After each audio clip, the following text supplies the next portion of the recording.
This happened years ago, when I was a dumb teen girl who loved walking the city alone after dark. This took place in Eastern Europe, for context, in a city with a tramway system. On this one night, I sat in a tram station, waiting to catch the last tram home. 3 trams stopped at this station, 2 of which went where I was going. Important info for later. It was around 10 p.m., and as I sat there waiting, lost in thought, I barely registered a man quietly walking up and standing by the shelter. I thought nothing of it, just someone else waiting for the tram, until I started feeling weird. The streets were quiet and dark, and there was no one else in sight, just me and this guy. And I started wondering why he chose to stand this close to me when he had so much space to avoid dealing with people. I couldn't comprehend anyone wanting to socialize this late at night, given that I was not very social myself. So I glanced at him, trying not to overthink it. He was a bald-headed, beady-eyed giant, tall and built like a bear, big belly, and big arms and legs. I was 5'2" and scrawny, but that wasn't what scared me. It was the fact that he was staring right at me, unblinking and expressionless, not even attempting to look away or act embarrassed. No, this guy wanted me to feel uncomfortable. I instantly felt weak and shaky, cold shivers down my spine. This was not normal. I realized quickly that I was not in a good situation. I couldn't miss the last tram. Walking home was out of the question, and my phone was almost dead. I was a shy kid and didn't have what it takes to scare this guy away. I knew that, but I had to at least try. I only managed to utter a small hi, trying my best to startle him out of whatever he was thinking, but my attempt failed in the face of his silent, threatening aura. He kept staring, no sign of intent to reply. He was enjoying this. Feeling the panic rising inside me, I told myself to stay calm and think rationally. Maybe he didn't hear me. Minutes passed, his stare continued to burn on my skin, and there was no tram in sight. Ignoring him didn't work. So I mustered the courage to speak once again, this time louder. "What do you want?" "Stop staring." No answer. He definitely heard me this time. I felt myself start to get angry. I didn't want to let this guy get to me anymore. I didn't want to continue to give him the satisfaction of watching me squirm nervously and pretend that his behavior didn't bother me. I took a deep breath and forced myself to start thinking. I knew what I can't do. I can't fight him off if he makes a move, and there's nothing I can say or do that will get him to stop. I didn't know what his intentions were, but I knew they weren't good. If I tried to walk away, he would probably follow. I could run, but he would most likely catch up to me before I can tire him out, since his legs were much longer than mine. Even if I managed to somehow lose him, walking home through dark alleys, past the junkies and gypsies that were always prowling about, could land me in an even worse situation. I could pretend to call someone, but he might feel compelled to act much sooner if he felt threatened. So, what can I do?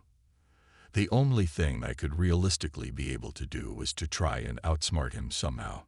So I started developing a few plans, depending on which trams showed up, trying to confirm whether he was just amusing himself and actually waiting for a tram too, or popped over for other more suspicious reasons, and whether I could get any kind of help.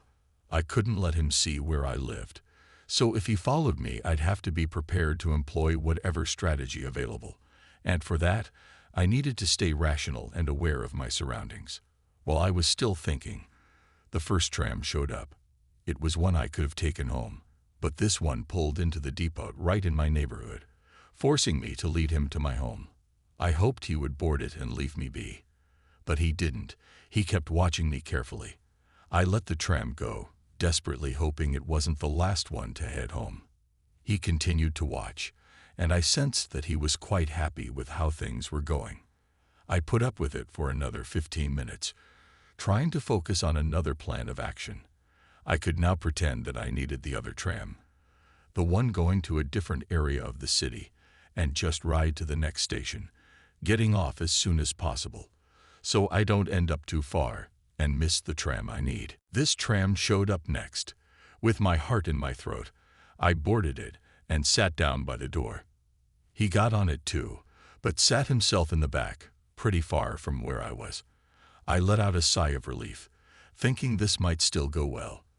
When the tram reached the next station, I got up and out, not looking back and hoping it was all over. But when I stepped on the pavement and watched the tram drive away, I couldn't see him in it. I turned my head slowly and was terrified to see him walking towards me, looking slightly pissed off.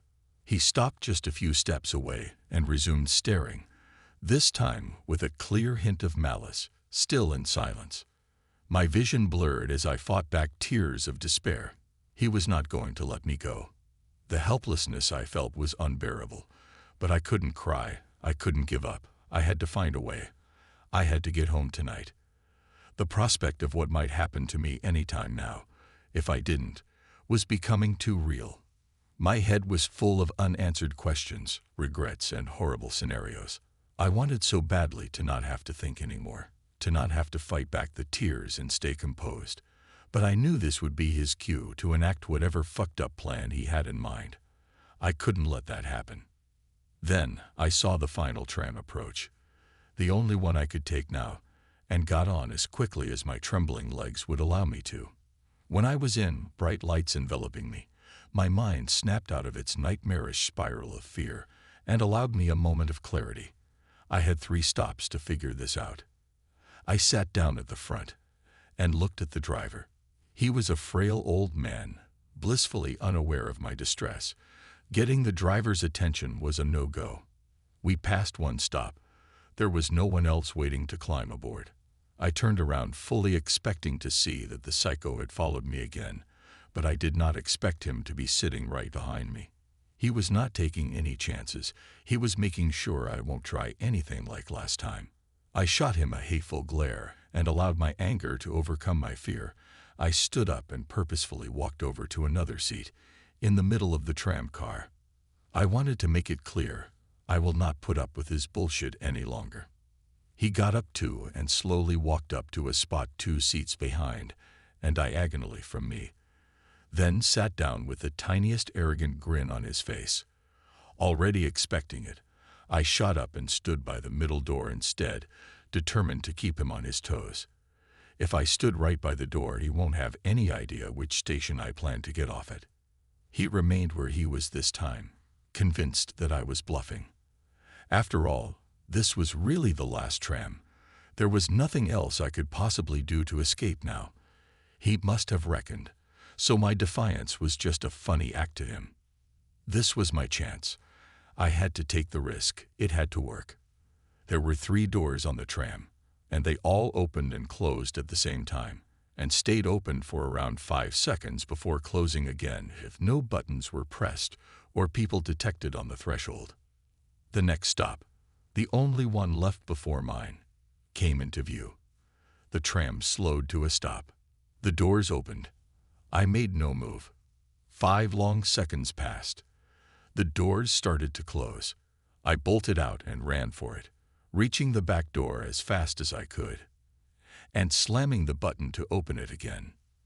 My whole body tense with adrenaline, I waited a long, painful second and jumped back in, keeping my head low, holding my breath, and crouching behind the nearest seat. I shut my eyes tightly and exhaled slowly while thanking the gods I didn't believe in for that button working, and wishing with all my might for him to not have seen me before I got back in. As I was waiting to hear his footsteps approaching, I pictured him frantically looking for me. Was he still on the tram, face screwed up in anger, head turning like a fat, ugly meerkat? Or was he catching his breath on the pavement of the last station, mad eyes searching the darkness for me? As the tram continued its loud journey, banging and clanging in sync with my heartbeat, I dared smile to myself, imagining his face when he realized he fucked up. Hand on my chest, I did my best to stealthily look around the corner and found no one looking back. I stood up in excitement and threw myself at the foggy back window. There he was, standing alone and victimless on that slowly fading out of sight station, watching me leave him and his vile plans behind. Giving someone the middle finger never felt so good. I made it home and told no one my story, for fear I'd be admonished for my naivety. But I was safe, I was proud of myself, and I learned my lesson.